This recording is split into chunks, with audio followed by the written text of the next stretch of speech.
Terus, Bismillahirrahmanirrahim. Assalamualaikum warahmatullahi wabarakatuh. Waalaikumsalam Waalaikumsalam warahmatullahi warahmatullahi wabarakatuh. wabarakatuh. Alhamdulillahirabbil alamin. Wassalatu wassalamu ala asyrofil anbiya'i wal mursalin wa ala alihi wa sahbihi ajmain. Amma ba'd. Yang kami hormati Ustadz Didin Abu Kasah MPD Hafidahullah, Ketua Pengurus BMI beserta jajarannya, para asatid, para asatidah, dan Bapak Ibu semua peserta pengajian online yang hadir pada malam hari ini. Puji syukur kehadirat Allah Subhanahu wa taala yang malam hari ini kita masih diberi nikmat-nikmat yang tidak terhingga. Di antaranya adalah nikmat iman, nikmat Islam, nikmat sehat, dan juga nikmat kesempatan dan hidayah. Tanpa adanya hidayah, kita nggak mungkin malam hari ini bisa berkumpul di majelis online ini. Sholawat serta salam semoga selalu tercurahkan kepada junjungan kita Nabi besar Muhammad Shallallahu Alaihi Wasallam, para keluarganya, para sahabat, para tabiin, dan semoga kita semua masih selalu menjadi umatnya sampai akhir zaman lagi, dan mudah-mudahan kita mendapatkan syafaatnya nanti di akhir zaman. Pada malam hari ini, yaitu tepatnya tanggal 21 Sya'ban 1447 Hijriah, bertepatan dengan 8 Februari 2026 Masehi. Kita bertemu di pengajian online Berkah Mulia dengan tema agar puasa kita diterima, yang akan insya Allah akan disampaikan oleh Ustadz kita, yaitu Ustadz Didin Abu Kasah MPD Hafidahullah. Sebelum acara kita mulai, akan saya bacakan dulu susunan acara pada malam hari ini. Ini mohon maaf nih, karena mulainya agak diundur sedikit, yaitu 15 menit, karena waktu isaknya yang itu cukup ini jam setengah 8 lebih. Sehingga apabila kita mulai jam 8, mungkin banyak yang belum bisa hadir. Dengan konsekuensi nanti selesainya kita mundur juga sekitar 15 menit. Yang pertama yaitu jam 20.15 MC akan membuka acara. Kemudian jam 20.20 tilawah surat Al-Baqarah ayat 183 sampai 186 yang akan dibacakan Bapak Setio Budi, dan terjemahan akan dibaca oleh Bapak Ayub Rahmat. Kemudian jam 20.30 sampai 20.35 Prakata Ketua Asat Prakata Ketua Berkah Mulia Indonesia, yaitu Bapak Iwan Hambali. Kemudian jam 20.35 sampai jam 21.25 pemaparan kajian oleh Ustadz Abu Ukasa, Didin Abu Ukasa. Kemudian jam 21.25 sampai 21.45 soal jawab. Kemudian jam 21.45 majelis akan kita tutup. Baik, untuk menyingkat waktu, marilah kita buka bersama-sama majelis ilmu malam ini dengan bacaan basmalah. Bismillahirrahmanirrahim. Bismillahirrahmanirrahim. Acara selanjutnya yaitu tilawah surat Al-Baqarah ayat 183 sampai 186 oleh Bapak Setio Budi, dan dilanjutkan dengan terjemahnya oleh Bapak Ayub Rahmat. Pak Soleh Pak Fadol. berhubung Pak Setiabudi belum nampak ini. Kita skip dulu apa namanya? Pak Iwan dulu. Boleh. Oh, iya, iya, siap. Iya. Bentar, cek. Pak Setiabudi ada. Oh, udah ada ya. Pak Setiabudi ada. Belum siap, Pak. Kita ke ini. Pak dulu Ke baru acara ini. selanjutnya dulu Pak Ustadz ya. Iya. Nanti baru ke Pak Setiabudi monggo. Oke, Pak Iwan, Pak Fadol, Pak Iwan. Terima kasih Pak Solehudin Hadi. Soib saya dari zaman masih remaja ini. Assalamualaikum warahmatullahi wabarakatuh. Waalaikumsalam warahmatullahi wabarakatuh. Warahmatullahi wabarakatuh. Bismillahirrahmanirrahim.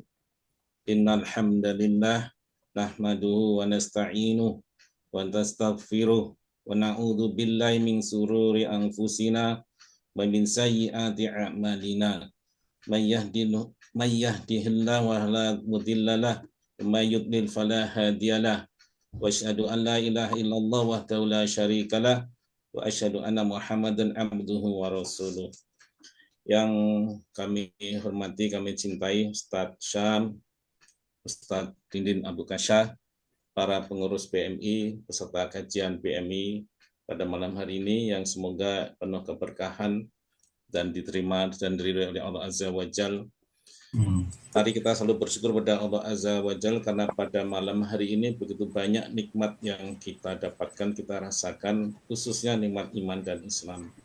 Salawat serta salam semoga senantiasa tersampaikan Nabi yang sangat kita cintai, Muhammad Sallallahu Alaihi Wasallam, dan semoga kita masuk dalam golongan orang-orang yang mendapat syafaat beliau di yaumil akhir nanti.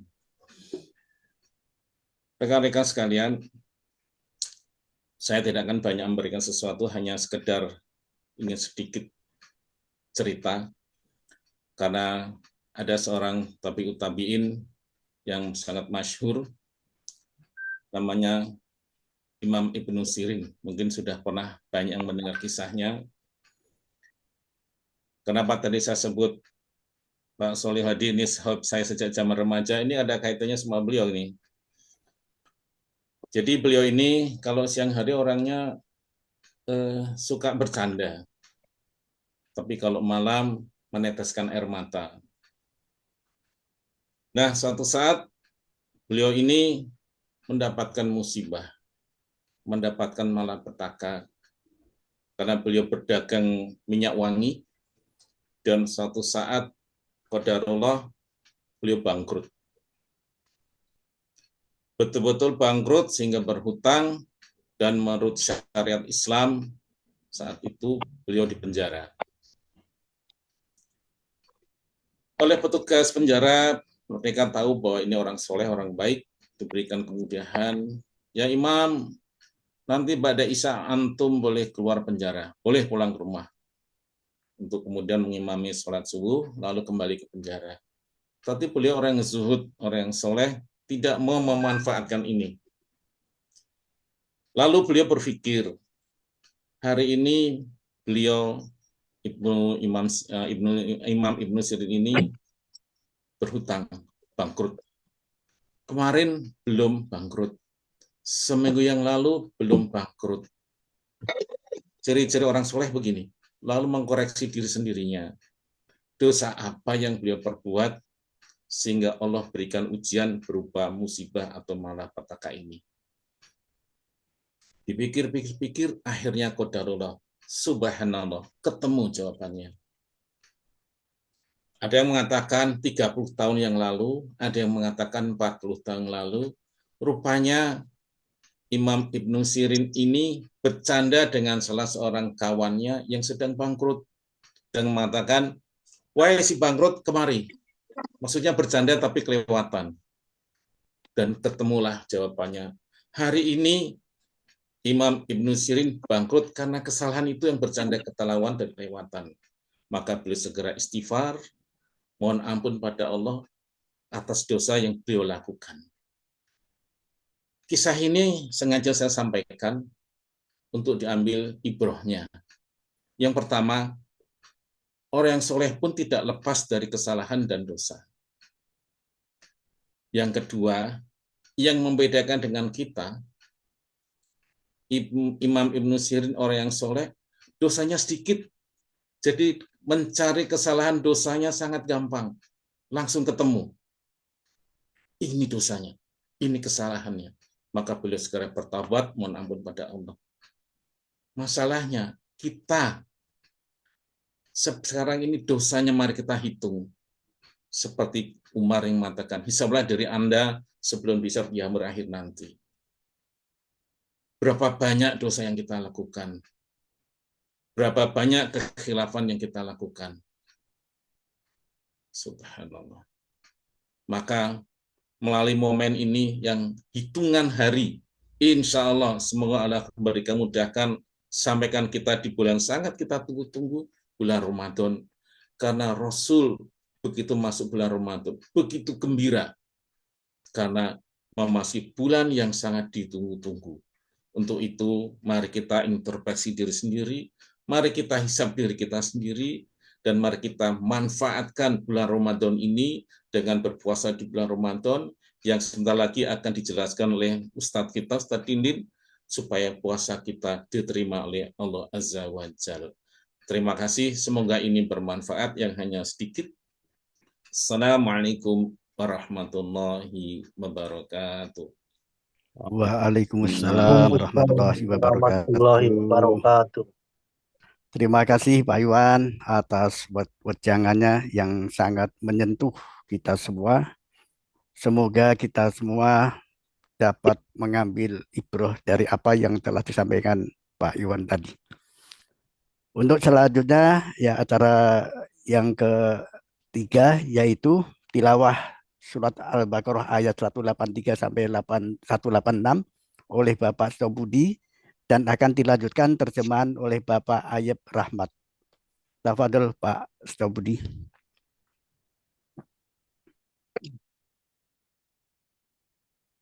A'udzu billahi minasyaitonir rajim.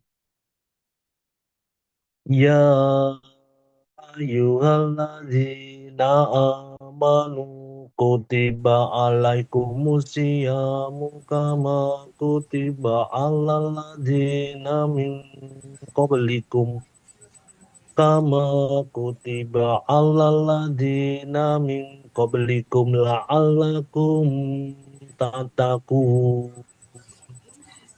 Ayyaman ma'dudat faman kana minkum maridun aw ala safarin fa iddatum min ayamin ukhar wa alal ladzina yutiqunahu fidyatun ta'amu miskin faman tatawwa'a khairan fahuwa khairul lahu wa antasumu khairul lakum in kuntum ta'lamun. Syahrul Ramadan alladzi unzila fihil Qur'anu hudan linnasi wa bayyinatin minal huda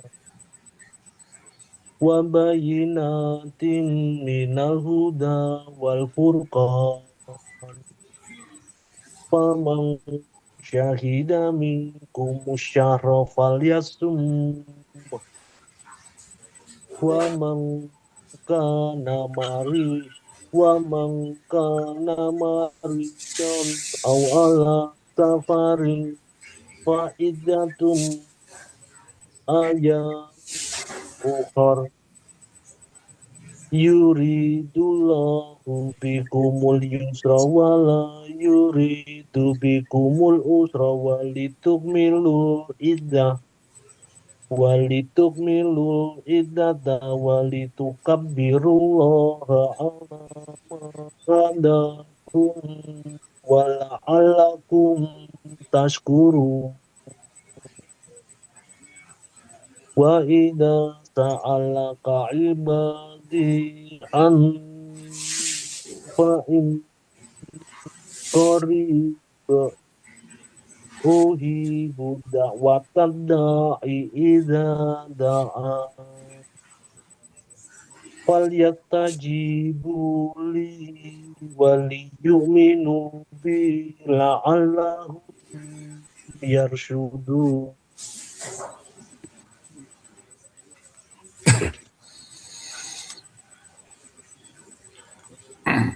Wahai orang-orang yang beriman, diwajibkan atas kamu berpuasa, sebagaimana diwajibkan atas orang-orang sebelum kamu agar kamu bertakwa, yaitu beberapa hari tertentu.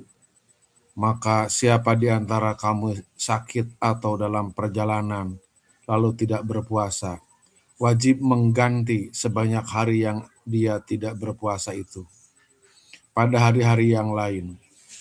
Bagi orang yang berat menjalankannya, wajib membayar fidyah, yaitu memberi makan seorang miskin. Siapa dengan kerelaan hati mengerjakan kebajikan, itu lebih baik baginya, dan berpuasa itu lebih baik bagimu jika kamu mengetahui. Bulan Ramadan adalah bulan yang di dalamnya diturunkan Al-Quran sebagai petunjuk bagi manusia dan penjelasan-penjelasan mengenai petunjuk itu serta pembeda antara hak dan yang batil. Oleh karena itu, siapa di antara kamu hadir di tempat tinggalnya atau bukan musafir pada bulan itu, berpuasalah. Siapa yang sakit atau dalam perjalanan lalu tidak berpuasa, maka wajib menggantinya sebanyak hari yang ditinggalkannya pada hari-hari lain. Allah menghendaki kemudahan bagimu dan tidak menghendaki kesukaran. Hendaklah kamu mencukupkan bilangannya dan mengagungkan Allah atas petunjuknya yang diberikan kepadamu agar kamu bersyukur. Apabila hamba-hambaku bertanya kepadamu, Nabi Muhammad, tentang aku, sesungguhnya aku dekat. Aku mengabulkan permohonan orang yang berdoa apabila dia berdoa kepadaku. Maka hendaklah mereka memenuhi perintahku dan beriman kepadaku agar mereka selalu berada dalam kebenaran. Dalam ayat. Maha benar Allah dengan segala sesuatu. Terima kasih Pak Sobudi dan Pak Ayib yang telah membacakan Al-Baqarah ayat 183 sampai 186. Semoga kita semua baik yang membaca maupun yang mendengarkan mendapatkan berkah dari bacaan ayat-ayat tersebut. Untuk acara selanjutnya yaitu acara inti, yaitu pemaparan materi yang insya Allah akan disampaikan oleh Ustadz Didin Abu Kasah mengenai agar puasa kita diterima. Kalau dulu waktu saya kecil itu, kalau kita nonton TV ada iklan-iklan itu, biasa sudah mulai ada iklan sirup marjan sama itu kue kaleng kongguan. Nah, kalau udah lihat itu waktu saya kecil itu kita sedih, Pak. Ya, Ramadan. Jadi seakan-akan kita akan apa itu mengalami hari-hari yang berat harus puasa. Nah, apakah saat ini setelah kita semua udah berumur, terutama kayak saya ini yang sudah expired ini, apakah masih tetap kalau mendengarkan iklan itu masih dalam hatinya kayak gitu? Apa sudah move on gitu ya? Kalau kita apa itu melihat atau mendengar iklan sirup marjan atau gangguan, kita senang sekali kita akan ketemu dengan bulan yang kita rindukan gitu. Marilah kita cari jawabannya saat nanti Ustadz Didin mengkupas habis mengenai persiapan kita untuk berpuasa Ramadan. Baik, kita Baik. mulai eh, pemaparan materi oleh Ustadz Didin Abu Kasah. Waktu dan tempat kami silakan. Tafadhol Ustadz. Baik, terima kasih banyak Bapak atas waktu dan kesempatannya. Baik, Bismillah. Assalamualaikum warahmatullahi wabarakatuh. Waalaikumsalam Waalaikumsalam warahmatullahi wabarakatuh. Warahmatullahi wabarakatuh. Alhamdulillahil aliyyil arfaqi wa jami'il asya'i wal mufarriqi. Dhi ni'amil wasi'atil ghazirati wal hikmil bahiratil kathirati. Thumma salatu ma'a salamin daimi ala rasulil qurasyiyil khatimi. Wa alihi wa sahbihi al-abrari al-haizil maratibil fukhari amma ba'du. Hadirin kaum muslimin yang semoga dimuliakan Allah Subhanahu wa taala, pemerhati dan sekaligus jamaah dari kajian atau ya Berkah Mulia Indonesia ya, jamaah dari Halaqah Al-Quran Berkah Mulia Indonesia dimanapun berada, semoga Allah Subhanahu wa taala senantiasa menjaga kita semuanya dan semoga Allah Subhanahu wa taala senantiasa memberikan kepada kita taufiknya dan semoga Allah Jalla wa ala senantiasa memberikan kepada kita bimbingan dan arahannya agar kita berada dan istiqamah di atas jalannya sampai dengan akhir hayat kita.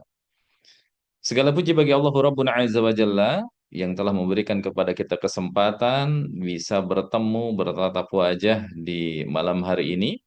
Dan saya lihat dari wajah-wajahnya, insya Allah ini ya wajah-wajah yang rindu dengan amal saleh ya, wajah-wajah yang rindu dengan kebaikan, ya, wajah-wajah yang senantiasa haus akan pahala. Ya, semoga Allah Subhanahu wa taala menjaga kita semuanya. Salawat teriring salam semoga Allah limpah curahkan kepada uswah dan qudwah kita, suri tauladan kita itu Nabi Muhammad sallallahu alaihi wa ala alihi wasallam, pada segenap keluarga beliau, para sahabat beliau, dan juga semoga Allah limpah curahkan juga untuk umatnya yang istiqomah dalam meniti jalannya hingga akhir zaman. Bapak Ibu hadirin kaum muslimin dan muslimat yang semoga dimuliakan Allah Subhanahu wa taala, kalau melihat kalender, melihat tanggalan ya, maka hanya hitungan jari kita insya Allah akan bertemu dengan bulan yang agung, bulan yang mulia ya. Kalau tadi disebut oleh Pak Solihul Hadi, hilalnya sudah muncul ya, yaitu adanya apa? Ya, sirup marjan, di iklan sirup marjan itu hilalnya ya, sudah muncul, artinya sudah mulai ada apa tuh namanya? Suasana masuk Ramadan itu ya. Dan tentunya ini adalah di antara nikmat-nikmat yang layak kita syukuri dan nikmat, salah satu dari nikmat yang banyak disyukur oleh manusia, bahkan oleh mereka orang-orang yang lalai, adalah nikmat ditundanya ajal dan dipertemukannya dengan Ramadan. Berbahagia dan bersyukur bahagia atau boleh dibilang mungkin euforia ketemu Ramadan itu tidak hanya dirasakan oleh mereka orang-orang yang memang rindu beramal saleh, tapi Ramadan juga adalah dirasakan kebahagiaannya oleh semuanya. Bahkan kalau kita lihat dari segi sisi ekonomi ya, sampai apa luar biasa. Bukan hanya orang-orang Muslim dirasakan dampak positif dari Ramadan ya, bahkan orang-orang non-Muslim pun merasakan luar biasa dampak positif dari Ramadan. Bahkan sampai ada apa? Kalau tahun yang lalu tuh takjil war ya, yang ternyata dimeriahkan juga bukan oleh orang-orang Muslim saja. Artinya datangnya Ramadan itu luar biasa, menjadi keberkahan bagi semuanya dan sangat dirindukan.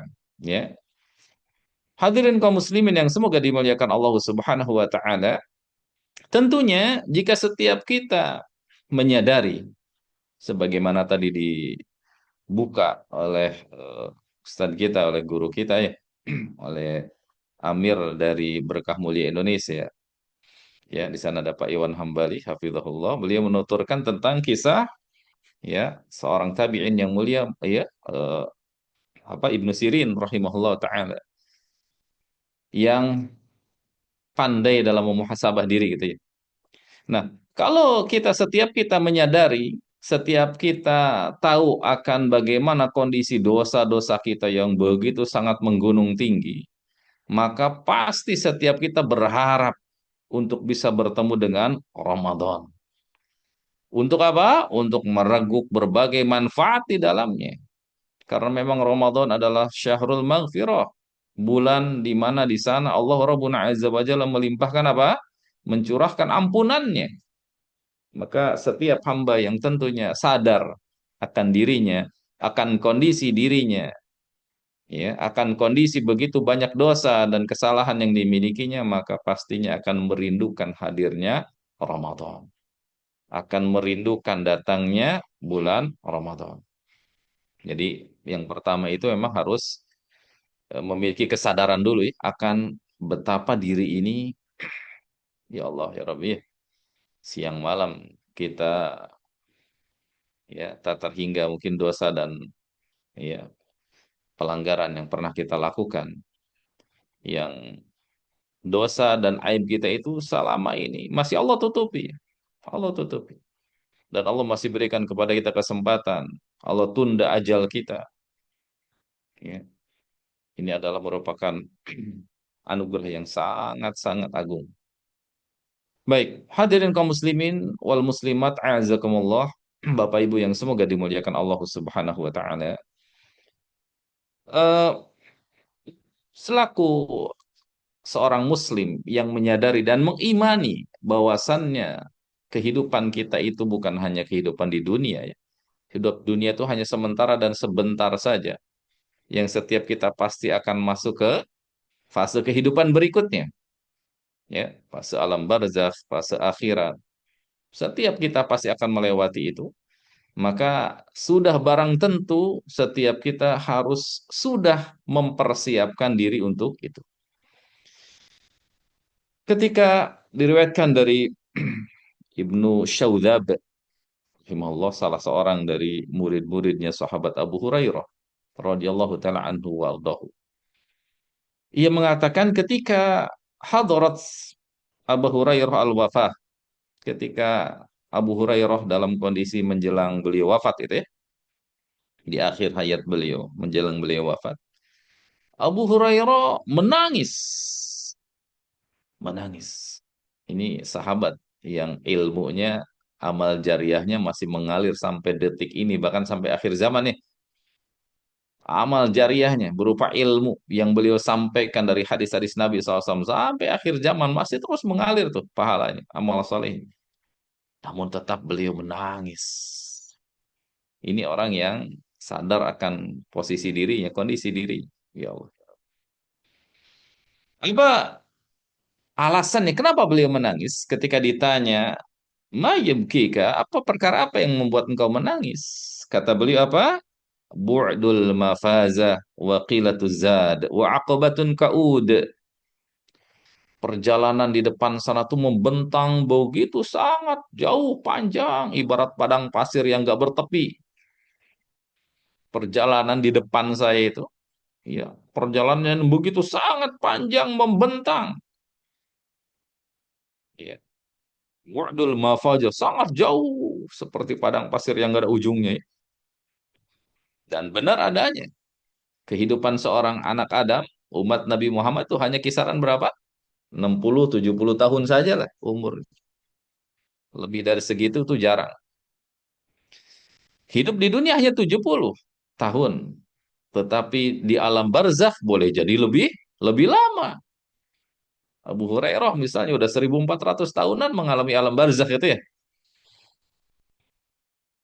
Sangat panjang perjalanannya. Jauh lebih lama daripada fase kehidupannya di dunia. Dan benarlah beliau betul. Perjalanan begitu sangat panjang membentang di depan sana. Ibarat padang pasir yang nggak bertepi. Bakilatu zad, sementara bekal yang dibawa sedikit. Ya.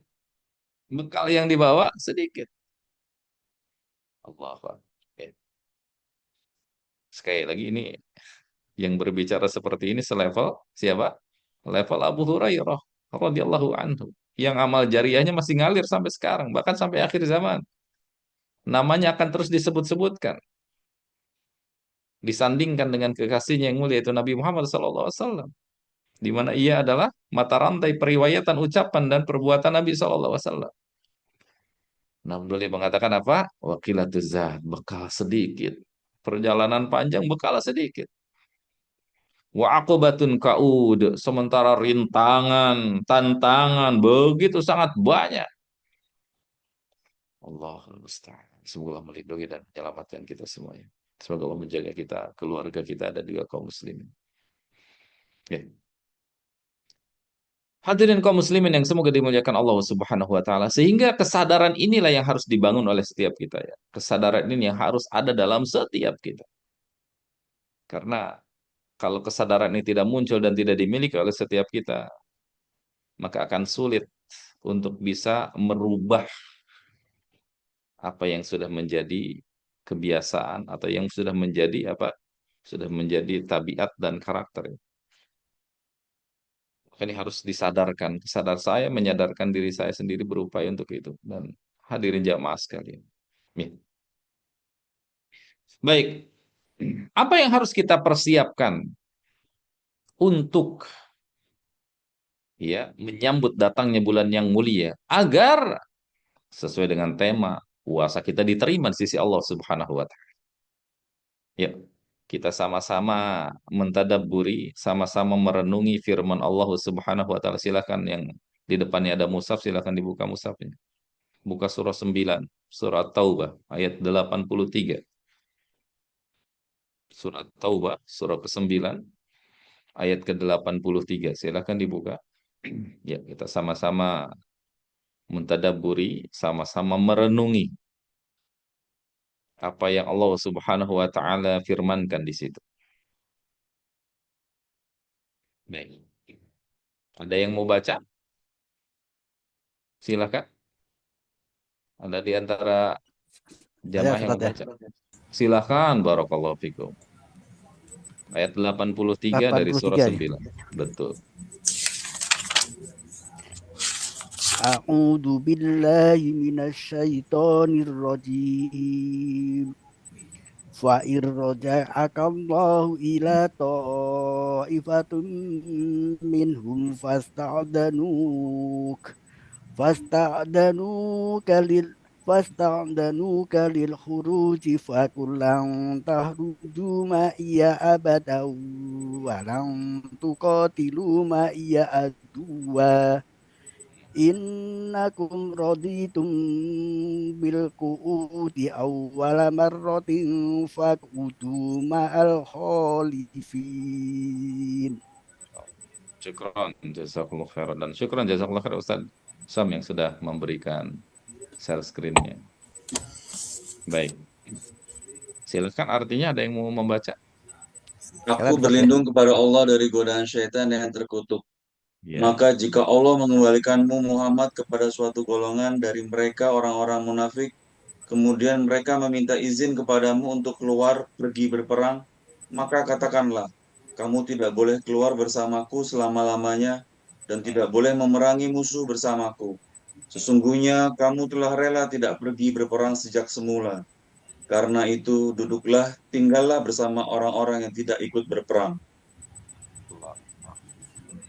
Kira-kira apa yang bisa kita ambil hikmah dan ibrahnya dari ayat tadi, Pak? Gimana, Pak? Ada yang bisa ngambil ibrah dan hikmahnya dari ayat tadi? Baik, barakallahu fikum ya. Baik, perhatikan dengan seksama Bapak Ibu hadirin kaum muslimin dan muslimat, kita sama-sama merenungi dan mentadabburi ayat tersebut ya. Kata Allah Rabbuna Azza wa Jalla, Allah berfirman ayat di ayat 83 dan ayat sebelumnya, juga ayat setelahnya ini berbicara tentang kondisi orang-orang munafik ya. Orang-orang munafik. Sekali lagi ini berbicara tentang orang-orang munafik. Dan kita tahu orang munafik ya sama sekali tidak punya apa keinginan, tidak punya semangat ya untuk melakukan apa? Kebaikan, untuk melakukan amal soleh. Konsepnya di sini jihad ya. Namun ini berlaku secara umum, bukan hanya amalan jihad saja. Kata Allah Subhanahu wa taala, maka jika Allah memulangkanmu wahai Muhammad ke satu golongan dari mereka, itu orang-orang munafik, ya. Kemudian Mereka orang-orang munafik itu minta izin kepadamu untuk keluar ikut berperang. Maka kata Allah, katakan kepada mereka orang-orang munafik itu, kamu tidak boleh keluar bersamaku. Perhatikan, ya, keinginannya untuk ikut berperang, berjuang, dengan Nabi ditolak oleh Allah Subhanahu wa Ta'ala. Kata oleh Allah, katakan kepada mereka, kamu nggak boleh keluar bersamaku selama-lamanya dan tidak boleh memerangi musuh bersamaku selama-lamanya. Perhatikan, ya, permohonan mereka, permintaan mereka untuk bersama dengan Nabi ikut berperang ditolak oleh Allah Subhanahu wa Ta'ala. Ya. Apa alasannya? Tentu tidak mungkin tanpa alasan. Tidak mungkin Allah menolak keikutsertaan mereka kalau memang benar-benar mereka mau berjuang bersama dengan Nabi SAW dan kaum muslimin. Tentu ada alasannya. Kenapa? Karena sesungguhnya sejak semula mereka udah nggak punya keinginan untuk berperang. Ridho dengan orang-orang yang tidak berperang. Udah nggak punya niat, sudah tidak punya apa? Hasrat untuk berjuang bersama Nabi. Ya, dengan kata lain sudah tidak mempersiapkan diri sedari awal. Memang niatnya nggak benar, udah dari awalnya udah nggak punya persiapan sama sekali.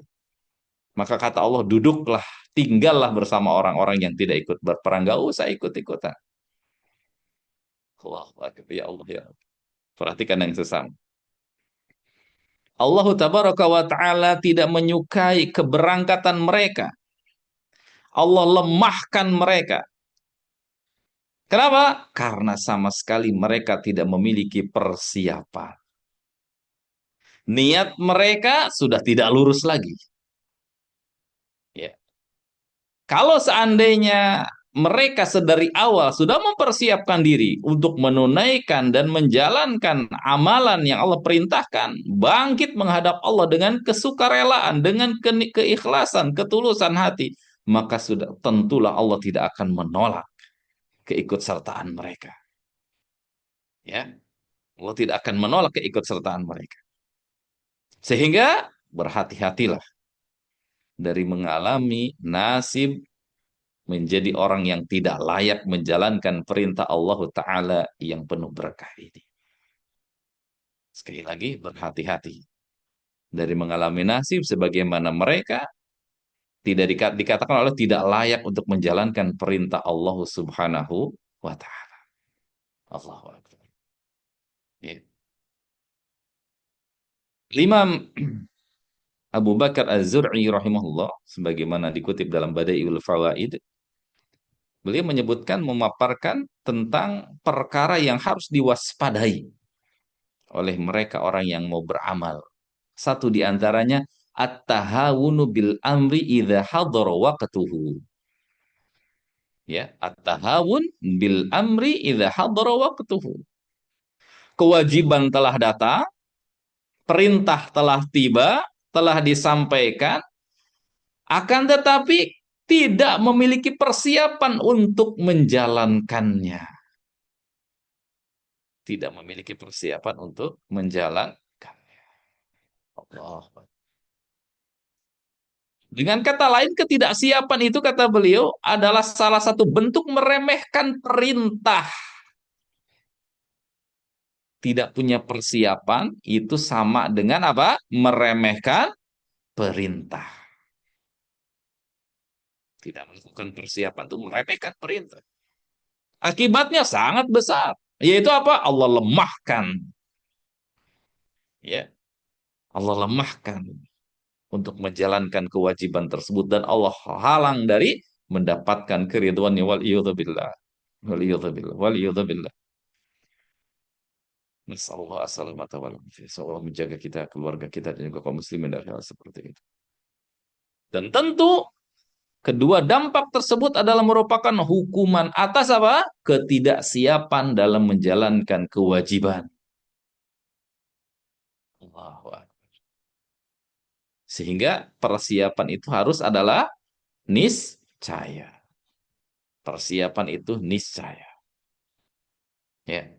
Jangan sampai perintah sudah datang, kitanya belum melakukan apapun, belum mempersiapkan apapun. Belum punya persiapan. hati kita masih mengawang-awang di mana, coba bayangkan Pak, kalau seandainya ini urusan dunia lah misalnya ya, tugas datang dari atasan kita, sementara kita dalam kondisi nggak punya persiapan apa-apa tuh.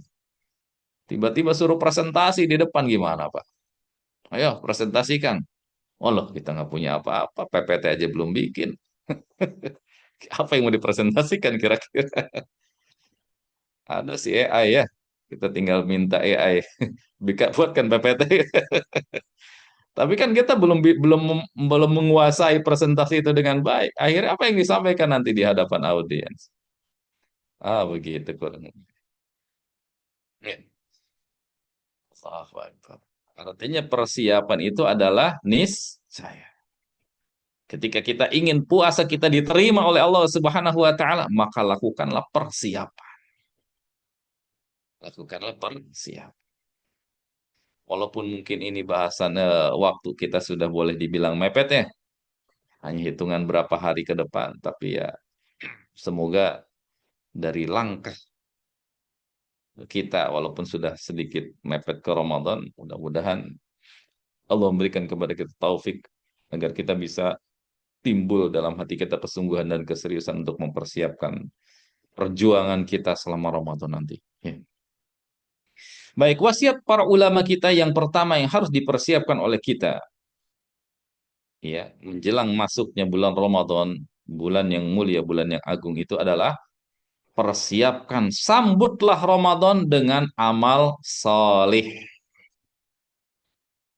Ya, sambut Ramadan dengan amal solih. Ini hal yang logis ya. Setiap kita yang mau jogging nih lari, tentu harus pemanasan dulu ya. Pemanasan dulu, tiba-tiba dari bangun tidur langsung lari, apa yang terjadi? Waduh, kram ya, baru 10 langkah udah, aduh, kram. Ya, dan seterusnya. Gak maksimal pastinya, maka harus persiapan. Bulan Ramadan adalah bulan di sana amal solih bertaburan dan pahalanya dilipat gandakan, maka persiapan yang utama adalah sambut dengan kita memperbanyak amal solih. Memperbanyak amal solih. Bila kita menginginkan Allah bebaskan kita dari sengatan api neraka di bulan Ramadan itu.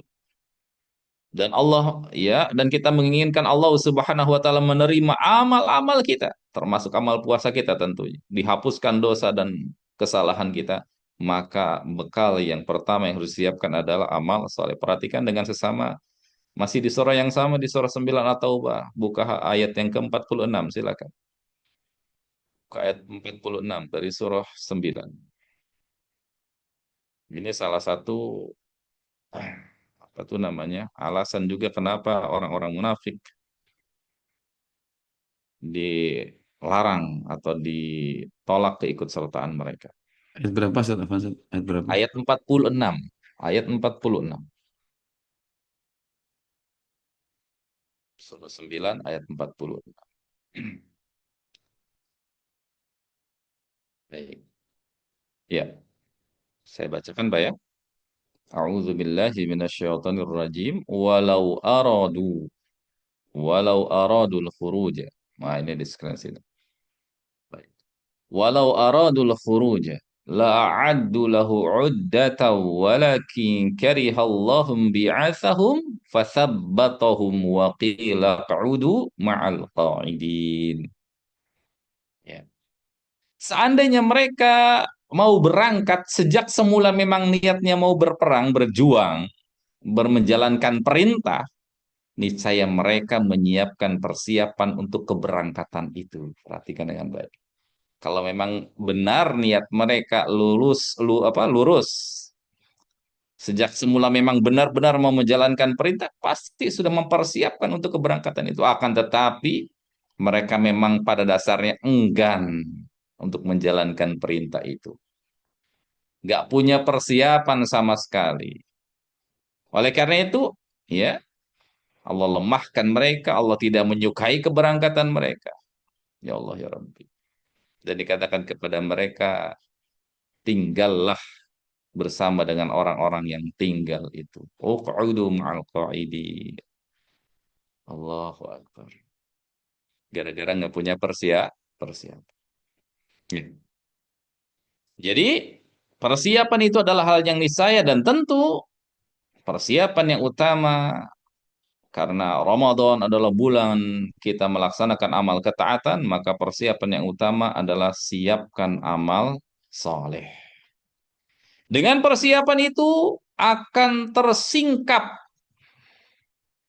ketidakjujuran orang-orang yang tidak mempersiapkan bekal untuk berangkat menyambut Ramadan. Makanya di ayat di atas disebutkan, ya mereka dihukum oleh Allah Subhanahu wa taala dengan berbagai bentuk kelemahan, kehinaan, gitu ya. Baik. Ibunda Aisyah radhiyallahu taala anha wa ardhaha, ya, beliau meriwayatkan dan menyampaikan tentang bagaimana Nabi Shallallahu alaihi wasallam dalam menyambut Ramadan. Hadis ini diriwayatkan Imam Muslim dalam Sahih.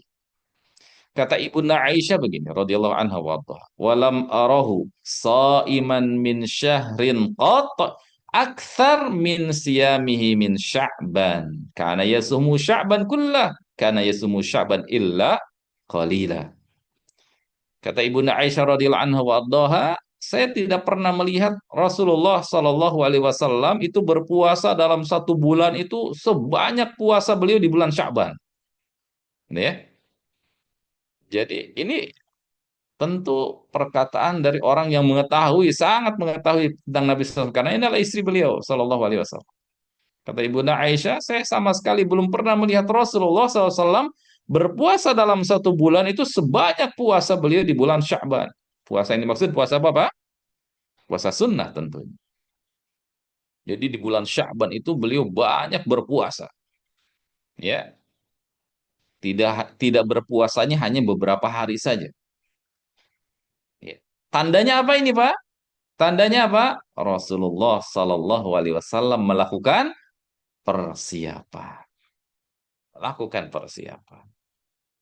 Bayangkan Rasul saja bersiap, siaplah kita tiba-tiba mau terjun ke medan perang nggak bawa apa-apa, nggak punya persiapan apa-apa, gimana? Eh, gimana itu? Rasul saja kata Ibu Aisyah bersiap-siap menyambut Ramadan dengan memperbanyak puasa di bulan Sya'ban tersebut. Ya. Baik.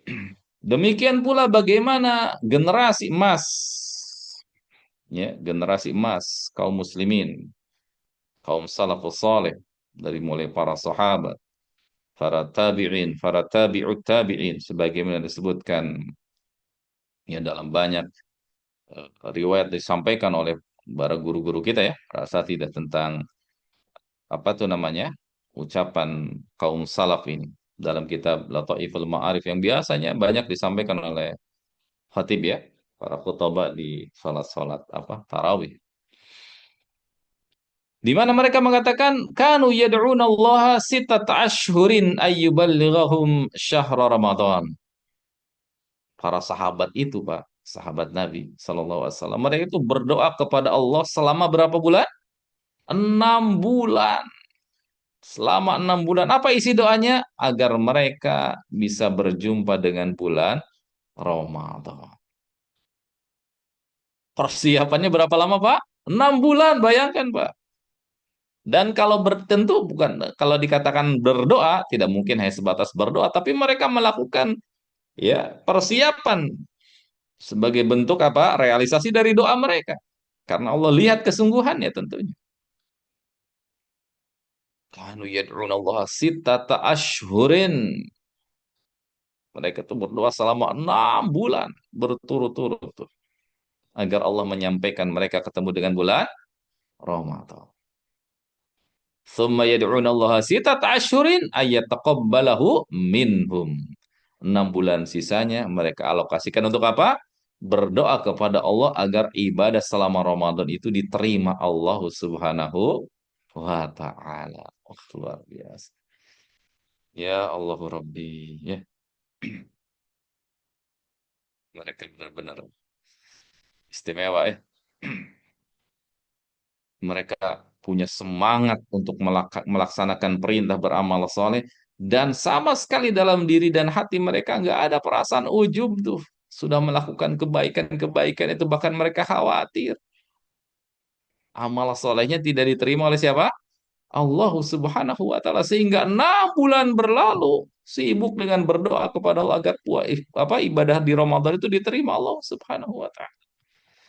Ya Allah ya Rabbi, padahal sholat mereka seperti apa sholat malam mereka?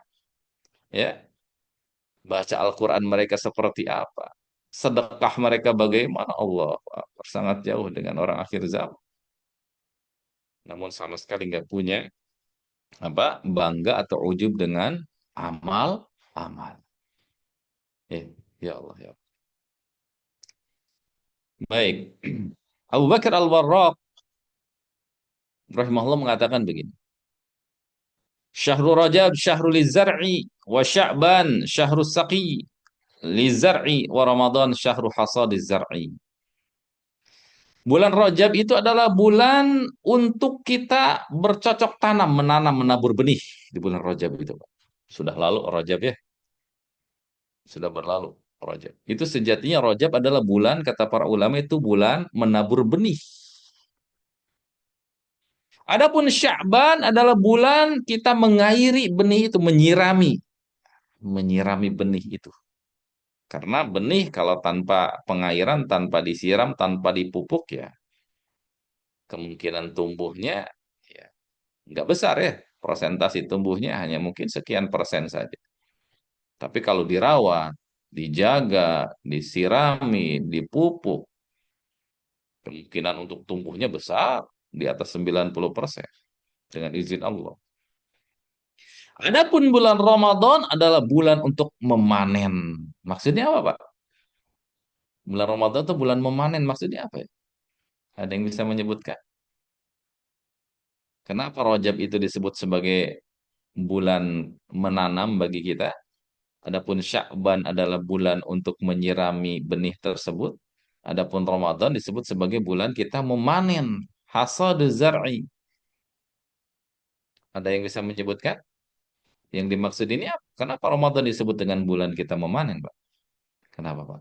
Bukannya Ramadan itu bulan di mana kita beramal, bukan memanen, atau gimana, Pak? Ada yang bisa menyebutkan? Ya, ada yang bisa menyebutkan? Masya Allah, sebetulnya pada bisa ini ya, cuman kita pada tutup mic aja lah supaya aman. Hadirin kaum muslimin yang semoga dimuliakan Allah Subhanahu wa taala. Tentu agar buah dari benih yang ditabur di Rajab, dari benih yang disirami di Sya'ban, itu bisa dipetik di bulan Ramadan, bisa disemai dengan baik, ya, maka tentunya harus diairi, dirawat selama bulan Sya'ban. Buah yang dimaksud apa, Pak? Buah yang dimaksud apa? Amal soleh.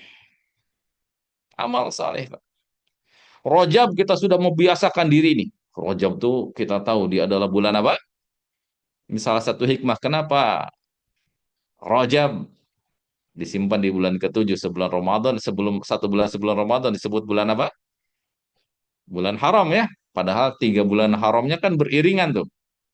Haram apa namanya? Dzulqa'dah, Dzulhijjah, Muharram beriringan tuh. Tiba-tiba muncul di bulan ke-7 Rajab.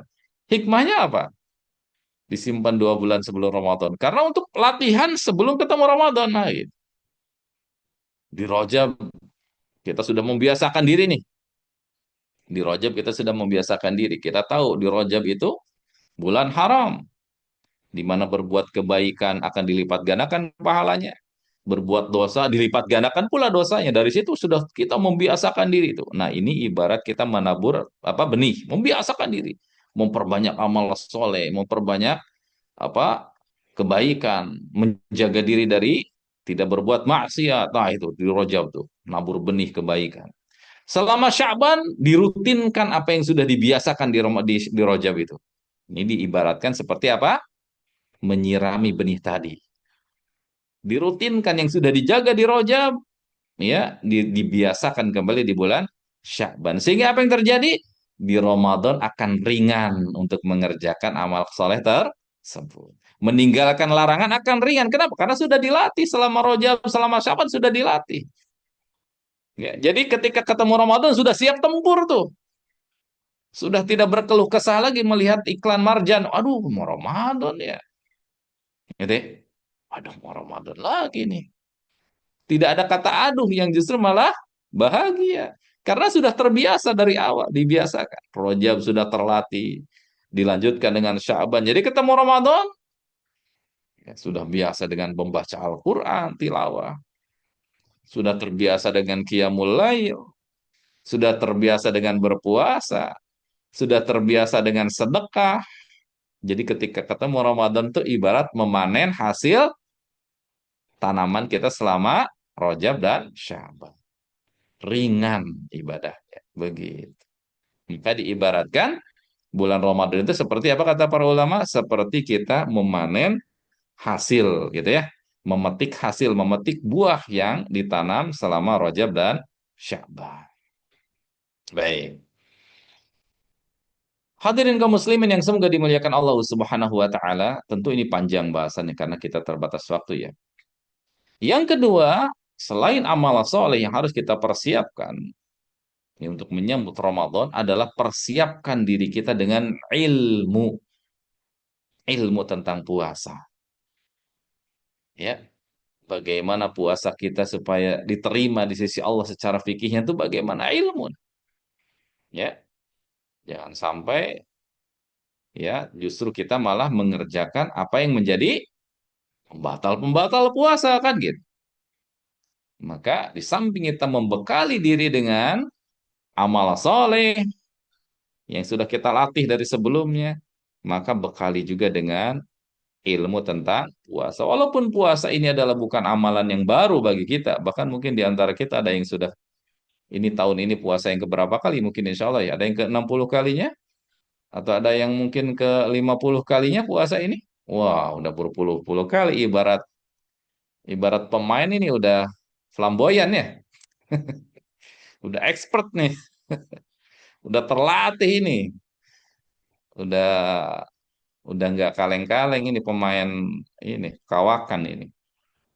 Namun demikian, tentu, namun dengan demikian, tidak jarang juga kita dapati ada hal-hal yang mungkin tersamarkan dari sebagian kita tentang ilmu tentang puasa. Ya, tersamarkan tentang ilmu tentang bagaimana kita menjalankan ibadah puasa. Atau hal-hal yang berkenaan dengan puasa. Maka sebelum menyambut Ramadan atau sebelum tibanya bulan Ramadan, persiapkan diri kita dengan ilmu seputar puasa atau ibadah di bulan Ramadan. Bagaimana keutamaan baca Al-Quran, bagaimana tentang puasanya yang benar seperti apa, sholat malamnya bagaimana, gitu ya. Jangan sampai kita sudah Ramadan yang kesekian gitu ya dari hidup kita, tapi sholat tarawihnya masih amin. Masih ekspres ya, sholat tarawihnya masih nyari yang begitu. Ya, masih nyari yang ekspres. Padahal udah sekian tahun puasanya, tapi tarawihnya masih yang begitu. Ya, tentunya ya janganlah, jangan kita seperti itu ya. Harus berkualitas. Setiap tahun kita harus memiliki apa? Progres ya dalam ibadah ibadah kita. Begitu. Jadi persiapkan bekal ilmu. Belajar tentang Alhamdulillah segala puji bagi Allah. Ya, kita diberikan banyak kemudahan di akhir zaman ini. Banyak sekali apa namanya buku-buku saku ya, atau bahkan mungkin buku atau buku-buku PDF ya. E-book itu sangat bertebaran di luar sana. Yang tentunya yang bisa dipertanggungjawabkan ya. Kredibilitas penulisnya, kualitas isinya. Sangat bertaburan di luar sana tentang bagaimana cara berpuasa yang benar gitu ya. Cara berpuasa yang benar, jangan sampai ya masih melakukan puasa-puasa yang sifatnya ya masih seperti dahulu ya dipertahankan, padahal di sana ada ilmu yang jauh lebih mendekati ke arah atau lebih benar daripada apa yang ya menjadi hal yang dibiasakan dahulu gitu ya. Jadi bekali diri dengan ilmu tentang puasa. Kemudian pesan saya berikutnya pula, agar puasa kita berkualitas, ibadah kita diterima di sisi Allah. Jangan lupa untuk memperbaharui taubat kita kepada Allah Subhanahu wa taala. Perbaharui taubat kita kepada Allah Subhanahu wa taala. Dan tentu taubat itu berdasar atau berawal dari apa? Kesadaran akan dosa yang kita perbuat. Karena kalau tidak sadar, tidak tahu akan dosa, ya sulit untuk kita bisa taubat ya. Maka penting untuk selalu kita memuhasabah diri. Penting untuk kita selalu apa? Memuhasabah diri. Ya, jangan sampai kemudian apa tuh namanya? Kita terlelap waliyadzubillah ya, di zona nyaman dalam berbuat dosa sehingga tidak sadar. Tidak sadar dengan kesalahan yang diperbuat. Waliyadzubillah. Maka perbaharui terus taubat kita. Perbaharui taubat kita. Ya. Allah Subhanahu wa taala memerintahkan kepada kita dalam banyak ayat, satu di antaranya dalam surah An-Nur, surah cahaya. Ya. Ayat yang isinya perintah untuk taubat, satu di antaranya diletakkan oleh Allah di surah An-Nur, surah cahaya. Ya. Ayat ke-31, wa tubu ilallahi jami'an ayyuhal mu'minun la'allakum tuflihun. Gitu ya. Kata Allah Subhanahu wa taala, dan bertaubatlah kalian semua kepada Allah, wahai orang-orang yang beriman. Ya. Ini indikasinya bahwasannya orang yang mau tobat itu adalah orang yang di dalam hatinya ada keimanan. Ya. Kalau dalam hatinya nggak punya keimanan, ya akan sulit untuk bisa taubat, sulit untuk bisa taubat. Ya, maka modal iman itu penting kalau untuk ingin ingin apa? Ingin taubat. Bertaubatlah kalian kepada Allah wahai orang-orang yang beriman la'allakum tuflihun agar kalian menjadi orang-orang yang beruntung, orang-orang yang sukses. Gitu ya. Jadi perbaharui terus taubatnya, perbanyak istighfar, perbanyak permohonan ampun kepada Allah Subhanahu wa taala. Perbanyak kita memuhasabah diri walaupun tadi ya disebutkan dalam kisahnya tadi Muhammad Ibn Sirin ya disebutkan tadi oleh Pak Iwan tentang begitu mudahnya kaum salaf itu bermuhasabah karena dosanya memang sedikit ya. Sebagaimana disebutkan tadi, dosanya sedikit, jadi mudah untuk memuhasabah. Adapun dosa kita kan berlimpah ya. Jadi sulit untuk ini. Namun dengan demikian tetap kita jangan sampai kemudian berkecil hati dari rahmat Allah Subhanahu wa taala. Senantiasa memuhasabah diri, berkaca tentang diri kita akan banyaknya dosa yang kita perbuat, ya. Dan teruslah memohon ampun kepada Allah Subhanahu wa taala. Terlebih di waktu-waktu yang di sana Allah perintahkan dan diberikan keutamaan di waktu-waktu tersebut. Satu di antaranya di waktu sahur, di sepertiga malam terakhir. Ya, banyak bertaubat kepada Allah, permohonan ampun dan dosa-dosa kita. Dan juga tentunya dosa terhadap dosa siapa? Dosa orang tua kita ya. Jadi kita beristighfar kepada Allah untuk dosa kita dan juga untuk dosa orang tua kita sebagai bentuk bakti kita kepada mereka. Ya. Ini di antara apa namanya wasiat dan pesan yang mungkin yang bisa saya sampaikan pada hadirin jamaah sekalian bukan dalam rangka tentunya untuk menggurui, namun ini dalam rangka saling mengingatkan. Karena ini wasiat ini juga saya tujukan kepada diri saya pribadi untuk terus ingat, gitu ya.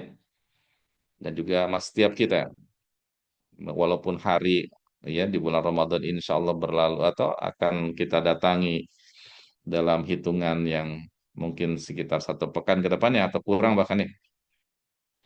Namun dengan demikian, mudah-mudahan tentunya apa namanya upaya dan usaha kita menyambut Ramadan ini Allah berikan kepada kita kekuatan yang sehingga dengannya kita bisa menjalankan persiapan dengan sebaik-baiknya. Jangan sampai kita masuk dalam kategori tadi orang-orang yang tertolak. Allah tolak keikutsertaan orang-orang munafik untuk bersama dengan Nabi berjuang ya. Karena memang mereka nggak punya persiapan.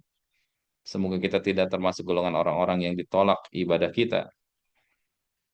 Bukan termasuk orang-orang yang dilemahkan semangat kita untuk beribadah.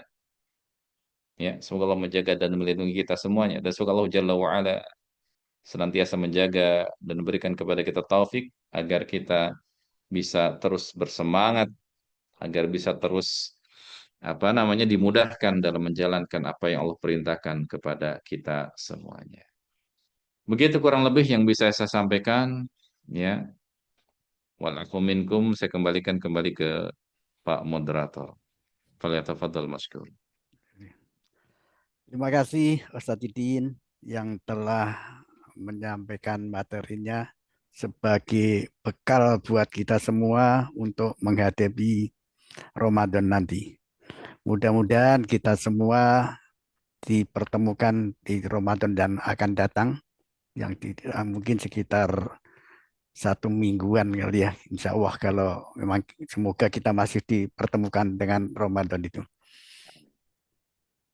Banyak sekali yang disampaikan oleh Ustadz Yudin mengenai apa yang harus kita lakukan dan harus kita siapkan untuk bertemu dengan bulan yang sangat-sangat kita nantikan, yaitu bulan Ramadan. Tapi saya yakin Bapak Ibu semua masih penasaran atau masih banyak yang akan ditanyakan atau disampaikan. Maka kali itu kita buka sesi tanya jawab, dan kebetulan nih waktunya masih lumayan panjang nih, 25 menit. Oh, 25 menit. 25 menit masih ada. Nah, ini sudah ada satu pertanyaan lewat chat Ustadz. Saya bacakan dari Ya, Pak Warson silakan. Haji. Iya. Assalamualaikum Pak Ustadz, izin bertanya, Waalaikumsalam warahmatullahi apa hukumnya tidur pada saat berpuasa? Mohon penjelasan. Terima kasih. wabarakatuh. Apa hukumnya tidur? Baik, syukur atas pertanyaannya. Masya Allah. Baik, di antara bentuk hikmah ya dan kasih sayang Allah Subhanahu wa taala kepada kita, ya Allah Subhanahu wa taala tidak membebankan kita di luar kapasitas kemampuan kita. Itu ya, itu yang pertama yang harus kita camkan atau kita ketahui bersama. Dan tentu kita selaku manusia punya keterbatasan dari segi fisik ya. Kita tidak bisa 24 jam tuh, ya, tidak bisa 24 jam terus gitu ya, on gitu ya. Nggak bisa. Ada waktunya di mana kita harus istirahat ya. Itu hal yang niscaya bagi kita seorang manusia. Maka kalau sudah pada posisi sudah eh, tidak bisa untuk on gitu ya, lelah, letih, capek, ya silakan beristirahat. Ya, silakan beristirahat. Jangan sampai kemudian kita memaksakan diri untuk terjaga, terbangun gitu ya. Jadi kalau ditanya apa hukumnya tidur pada saat berpuasa, ya tidak mengapa. Silakan kalau memang dalam kondisi fisik sudah tidak memungkinkan. Ada sebuah apa tuh namanya? Ada sebuah kisah. Ada sebuah kisah. Kisah ini diriwayatkan dari sahabat Salman Al-Farisi, di mana Nabi Shallallahu Alaihi Wasallam ketika awal beliau sampai ke Madinah itu salah satu dari langkah strategis beliau adalah mempersaudarakan Muhajirin dan Ansor itu ya. Dipersaudarakan kenapa? Karena Muhajirin datang dari Mekkah menuju ke sampai di Madinah dalam kondisi ya tidak bawa apa-apa, sangat membutuhkan. Ditambah kaum Ansor sangat cinta dengan saudaranya, dengan saudara seimannya. Jadi ibarat dua kutub ini nyatu nih, nyambung. Maka Nabi mempersaudarakan antara Muhajirin dan Ansar. Dan di antara yang dipersaudarakan adalah Salman Al-Farisi radhiyallahu taala anhu wardahu dengan sahabat Abu Darda radhiyallahu anhu. Kisahnya ketika sahabat Salman Al-Farisi mendatangi rumah dari Abu Darda, didapati istri beliau itu dalam kondisi apa? Berpenampilan sangat tidak menarik itu ya. Sangat tidak menarik. Seorang perempuan penampilannya mungkin kalau di kita ya aromanya udah baroma kayu putih ya, nempel koyo di jidatnya gitu. Udah nggak menarik lah penampilan. Sehingga Salman kayak kaget, heran. Loh, kenapa engkau seperti itu? Padahal kan ada suami di situ ya. Harusnya kan berarti berpenampilan menarik lah kan ada suami. Gitu ya. Sehingga kata sahabat Salman, kenapa engkau seperti ini? Lalu kata Ummu Darda, istrinya dari Abu Darda, menyebutkan, Akhuka, saudaramu tuh, sudah nggak butuh sama dunia.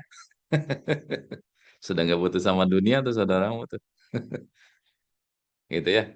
Singkat kisah, setelah makan dan segala macam, istirahatlah, tidurlah di situ. Salman Al-Farisi tidur bersama dengan Abu Darda di rumahnya, di situ nginap di rumahnya. Selepas masuk waktu malam berarti artinya mau masuk apa? Mau masuk setelah salat Isya berarti masuk waktu malam. Abu Darda sudah bangun, udah mau sholat malam nih, udah mau sholat malam. Kata Salman Al Farisi, tidur, tidur. Ini waktunya tidur. Ah, itu. Oh, Abu Darda itu nurut tidur. Gak lama setelah itu, beberapa saat kemudian bangun lagi mau sholat. Kata sahabat Salman, belum waktunya sholat, tidur dulu, tidur, tidur. Beberapa kali sampai akhirnya sudah masuk sepertiga malam terakhir, maka Salman mengatakan sekarang waktunya bangun sholat. Lalu setelah itu, singkat kisah, sahabat Salman memberikan wasiat dan nasihat karena cinta kepada saudaranya. Beliau memberikan nasihat begini. Likuli hakin, likuli apa? Likuli setiap orang, dari setiap segala sesuatu itu punya hak yang harus ditunaikan. Gitu. Allah punya hak yang harus kita tunaikan haknya. Diri kita punya hak yang harus kita tunaikan untuk diri kita. Istri kita juga punya hak dari kita yang harus kita tunaikan. Anak kita pun demikian. Ya, setiap ya hak harus kita tunaikan haknya masing-masing. Sahabat Salman menasehati sahabat Abu Darda begitu. Jadi jangan sampai zalim dengan diri, dengan keluarga gitu ya. Memaksakan terus untuk ibadah gitu. Abu Darda radhiyallahu anhu mungkin dalam hatinya masih mengganjal, nggak terima dari nasihat Salman Al Farisi radhiyallahu anhu. Beliau datangi kepada Rasul sallallahu alaihi wasallam menyampaikan apa yang disampaikan oleh Salman Al Farisi, bahwasannya ia menasihatinya begini begini begini. Apa jawab Nabi SAW? Sodako Salman. Benar apa yang disampaikan Salman. Gitu ya. Benar apa yang disampaikan. Setiap segala sesuatu punya hak yang harus kita tunaikan. Termasuk diri kita. Ya, jangan sampai kita mendolimi diri kita. Kalau memang sudah lelah, letih, kita udah capek nih. Harus tidur ya, tidur, istirahat. Salah satu hikmahnya adalah jangan sampai ya dalam kondisi kita lelah, capek, udah ngantuk, Pak Belit dah ngantuk. Apa Bapak Belit itu Pak ya? Nah, itulah nyari terjemahannya silakan di Google Translate lah. Pak Belit sama ngantuk tuh pikiran kita. Udah kemana-mana. Lalu memaksakan sholat misalnya.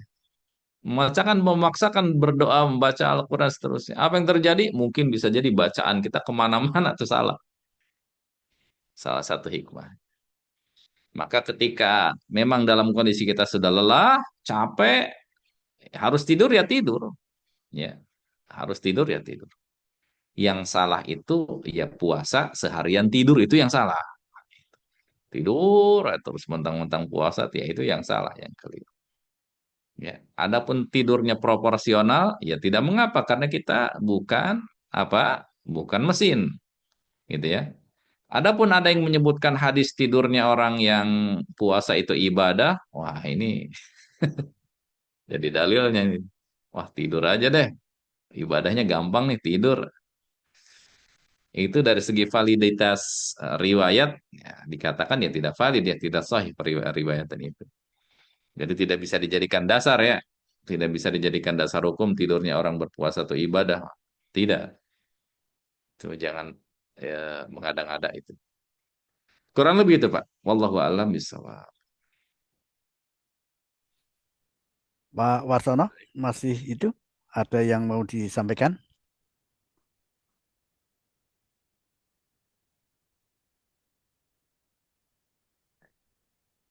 Ya, La- berarti lanjut, Pak. cukup lanjut Oh, ya. ya. Itu ada pertanyaan yang kedua yaitu dari Bapak Doni Abusari. Assalamualaikum Ustadz. Semoga Waalaikumsalam keberkahan untuk Ustadz dan keluarga. warahmatullahi barakallah. Izin bertanya Ustadz, Ya. bagaimana jika kita berniat puasa selain agar mendapatkan maghfirah dari Allah, juga agar kita bisa mendapatkan kesehatan dari puasa Ramadan ini. Barakallahu fiik. Waalaikumsalam barakallah. Ya. Saran saya, murnikan niat kita untuk ibadah kepada Allah Subhanahu wa taala. Adapun dampak dari ibadah secara duniawi itu akan didapat oleh kita ketika kita dengan sendirinya. Nggak usah diniatkan, dengan sendirinya akan didapatkan. Jadi dalam ibadah, apapun bentuk ibadahnya, jalan kaki lah menuju ke masjid, sholat malam lah. Kalau dalam riset-riset kan, sholat di sepertiga malam itu bisa apa? Memperbaharui sel otak itu dan seterusnya lah. Silakan banyak jurnal bertaburan tentang masalah itu. Tetapi kita niatkannya ibadahnya hanya untuk Allah. Adapun dampak secara duniawi, fisik kita, kesehatan kita, nggak usah kita niatkan. Insya Allah dengan sendirinya, ketika kita menjalankan perintah Allah, pasti kebaikan akan kita dapatkan. Jadi, saran saya, nasihat saya adalah murnikan, niatkan niat ibadah puasa kita hanya untuk menjalankan ibadah perintah Allah. Karena Allah yang memerintahkan kutiba alaikumus siam, diwajibkan bagi kalian berpuasa, maka jalankanlah perintah Allah nggak usah punya maksud dan niatan yang lain. Kurang lebih gitu. Wallahu a'lam bishawab.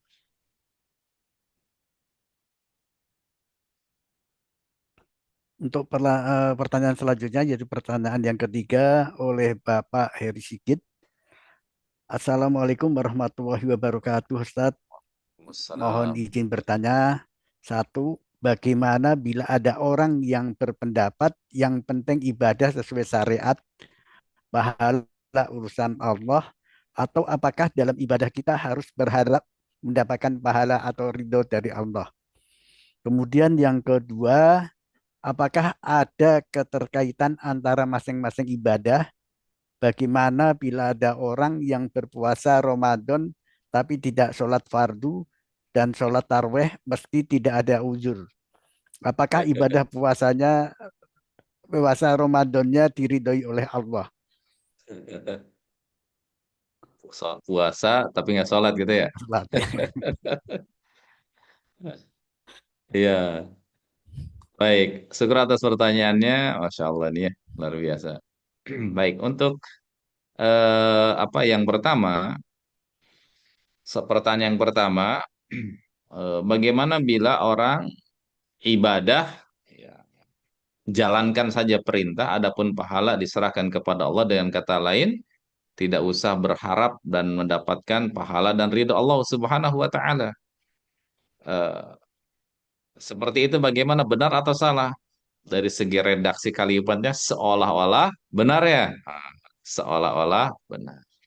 Dari segi redaksi kalimatnya seolah-olah uh ikhlas tulus gitu ya. Seolah-olah seperti itu. Namun perlu dicamkan dengan sesama, camkan dengan sesama bahwasannya apa yang disebutkan tadi di dalam soal nomor satu itu Allah perintahkan. Silakan dibuka surah Al-Insan. Silakan dibuka surah Al-Insan. Yang bawa mushaf supaya makin yakin ya. Silakan dibuka surah Al-Insan. Dari ayat 6, dari ayat 7 lah. 7, 8, 9, deh, 10. Silakan. Surah Al-Insan.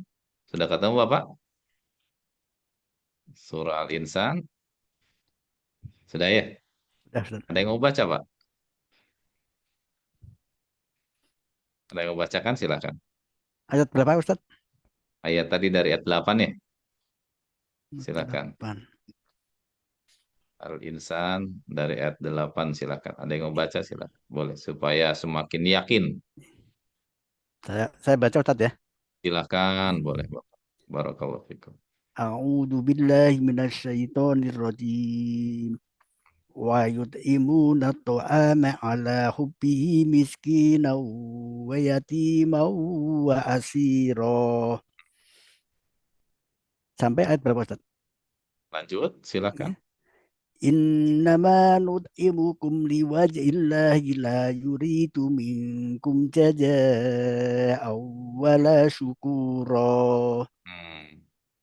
Inna nakhafu min rabbina yauman abusan qamtarira. Baik. Lanjut satu ayat lagi. Fawaqahumullahu syarra dzalikal yaumi wa laqahum nadratan wa surura. Baik, barakallahu fikum. Ya, ya. Tadi ayat yang dibacakan Al-Insan ayat yang ke apa namanya? 8 ya. Delapan. Wa Delapan. yut'imuna ta'ama ala hubbihi miskina wa yatima wa asira. Ini salah satu bentuk amalannya.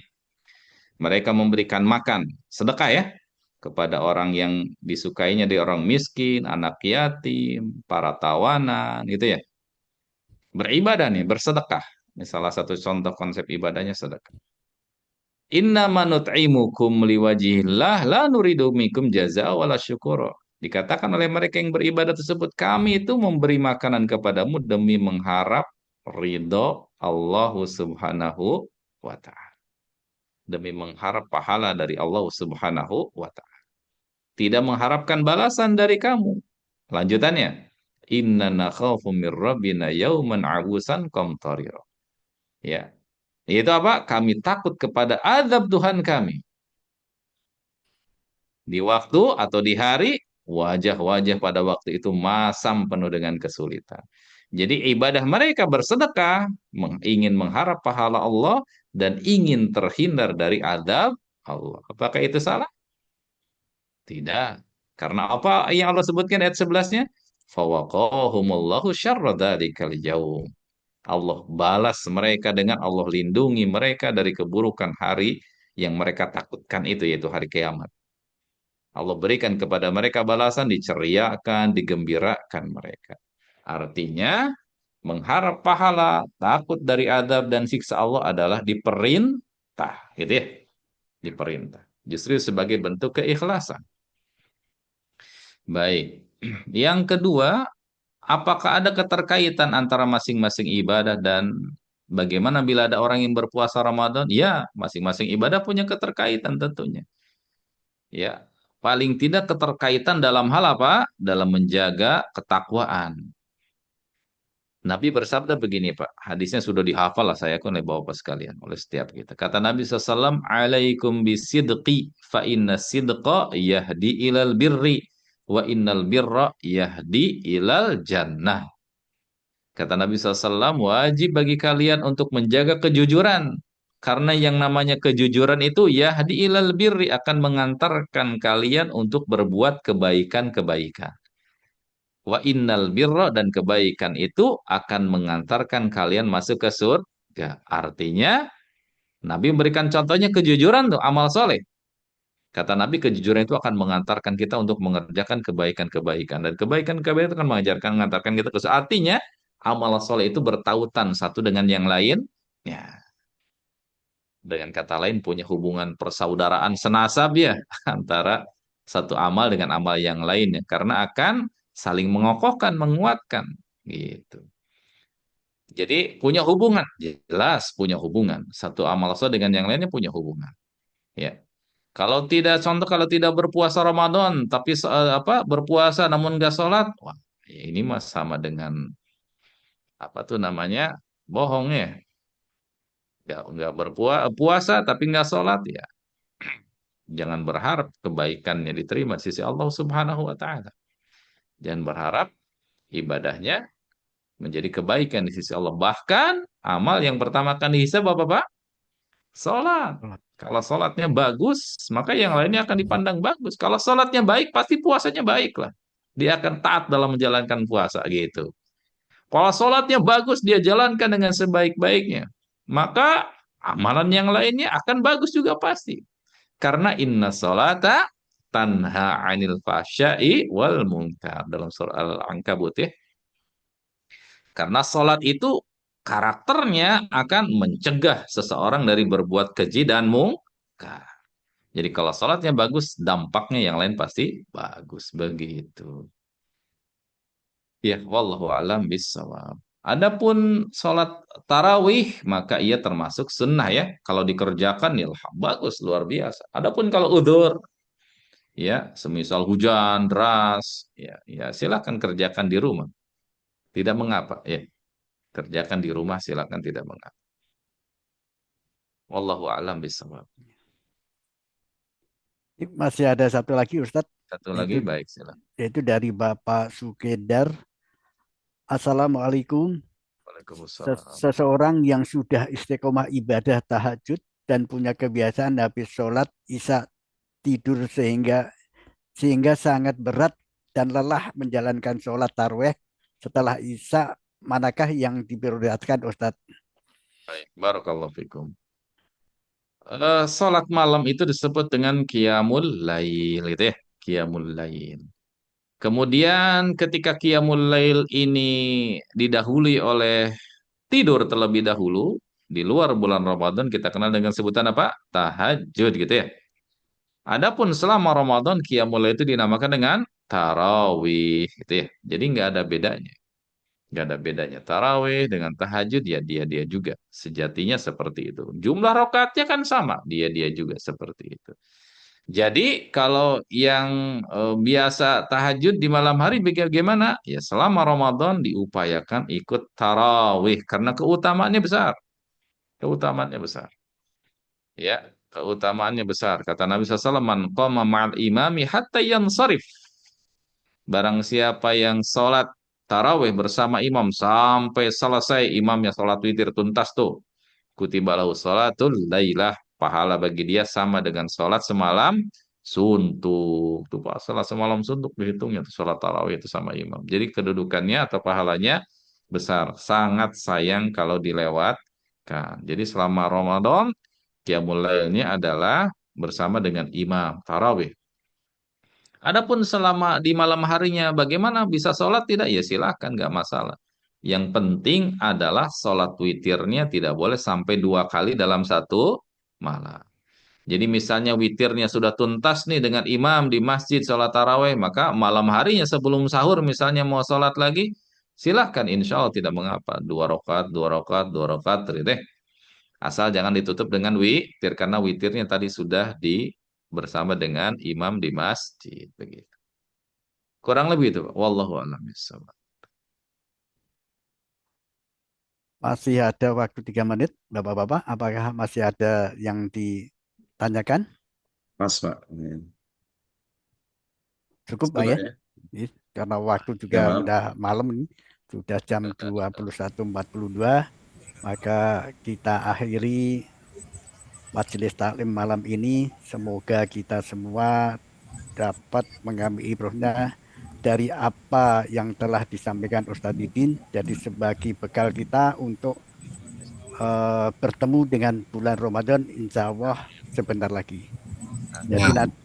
jadi nanti kalau kedengaran iklan Maljan sudah gak sedih lagi Pak ya, karena kita sudah punya bekal. Tapi kita akan senang bahagia akan bertemu dengan bulan Ramadan. Saya kira udah cukup malam ini dan kita tutup dengan berdoa. Ustadz Didin mohon berkenan untuk menutup doanya Ustadz. Baik. Alhamdulillah kajian yang ini adalah merupakan bekal untuk nanti kita insya Allah menjalankan ibadah Ramadan ya. Setelah kita laksanakan, semoga apa yang dibahas ini bukan hanya menambah wawasan, namun semoga ini menjadi stimulus bagi kita untuk semakin semangat ya dalam mempersiapkan diri menyambut Ramadan walaupun hitungan hari ke depan, hanya beberapa hari. Namun insya Allah semoga Allah berikan kepada kita kekuatan untuk kita bisa menjalankan persiapan dengan sebaik-baiknya. Allah kuatkan kita dalam menjalankan ibadah Ramadan ini dengan sebaik-baiknya dan semoga Allah Jalla wa'ala senantiasa memberikan kepada kita kesehatan dan afiat serta keimanan agar kita bisa tuntas menjalankan ibadah Ramadan dengan sebaik-baiknya. Amin Allahumma amin. Baik, dari saya cukup sekian. Yang benar dari apa yang saya sampaikan itu murni dari Allah Rabbuna Azza wa Jalla. Adapun khilaf, salah dan kelirunya itu dari kelemahan saya pribadi dan juga dari syaitan. Saya mohon ampun kepada Allah dan berlepas diri dari perkara tersebut. Wassallallahu ala nabiyina Muhammadin wa ala alihi wasallam. Subhanakallahumma wa bihamdik. Asyhadu an la ilaha illa anta astaghfiruka wa atubu ilaika. Assalamualaikum warahmatullahi wabarakatuh. Waalaikumsalam warahmatullahi warahmatullahi wabarakatuh. wabarakatuh. Sebelum kami akhiri acara ini, saya mohon maaf sebagai pembawa acara bila ada kata-kata atau pembawaan yang tidak berkenan di Bapak Ibu semuanya. Marilah kita tutup kajian malam ini dengan bacaan alhamdulillah bersama-sama. Alhamdulillahirabbil Alamin. Assalamualaikum warahmatullahi wabarakatuh. Waalaikumsalam Waalaikumsalam warahmatullahi Bapak-bapak wabarakatuh. semua. Matur nuwun, Pak.